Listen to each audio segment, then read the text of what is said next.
Today I'm going to tell you why my kids will probably never go to college. So I have two kids, and obviously I think they're super cute, and I think they're extremely smart already. But I guess all parents think that their kids are kind of like small geniuses.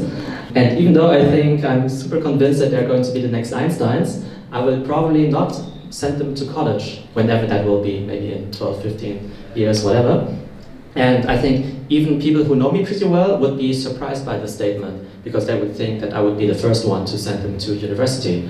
And maybe to understand this a little bit better, I want to tell you three things about me. So first of all, I'm super into education. So I really love education. I think it's the most important thing in the world. So I should be the first one to want to send their kids to college, right? The second thing is that I've spent a lot of time at university myself. So I did a master's, I did a PhD, and I was even a professor for a while. So it's not that I'm against college, because now there's all this narrative about how college is a waste of time, how it's a waste of money. I'm really not against college. I really enjoyed my time there. And third of all, and most importantly, I'm Asian, as you can see. And you have to know that Asian parents are really obsessed about college. Maybe you've heard about tiger moms and tiger dads.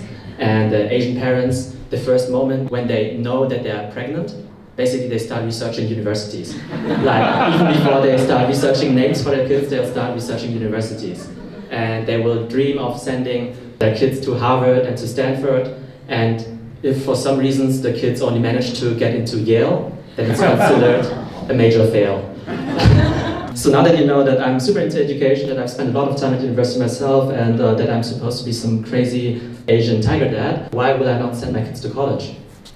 It's actually because, like, from my own life experience, I think there are so many things to learn in life that you can learn a lot better on your own, at your own pace, and that you cannot even learn at university. So I've been to some pretty good universities, but I learned the most by starting my own company.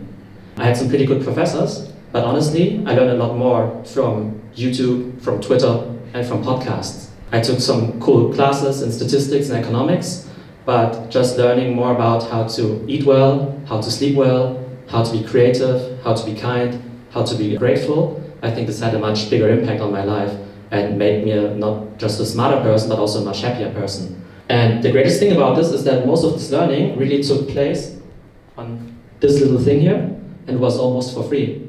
And this is really the amazing thing, I think, about the age we're living in, that everybody can basically get a world-class education for free. So you don't have to spend $50,000 a year to go to Harvard to learn from the best experts, but every single day I'm able to learn from the best teachers in the world, basically just for the small price of some books and for some internet access.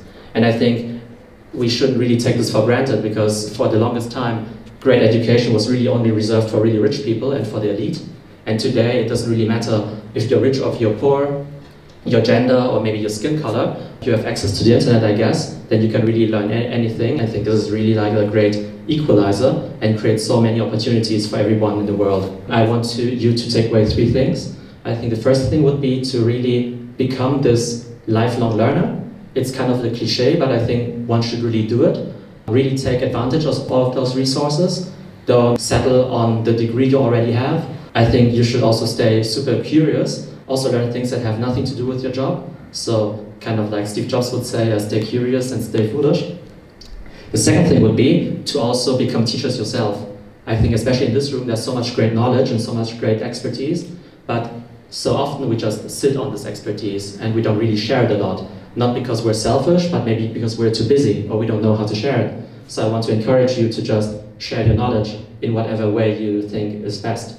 So write a book, start a podcast, blog on Instagram or on LinkedIn, or do just some one-on-one mentoring. I think there's so much knowledge that you have, and so many people could benefit from this knowledge, and probably a lot more people than you maybe believe at this moment. And I truly believe that if we all do this, if we all become lifelong learners and also lifelong teachers, then I think the world can become a better place, and no one needs to send their kids to college. Thank you.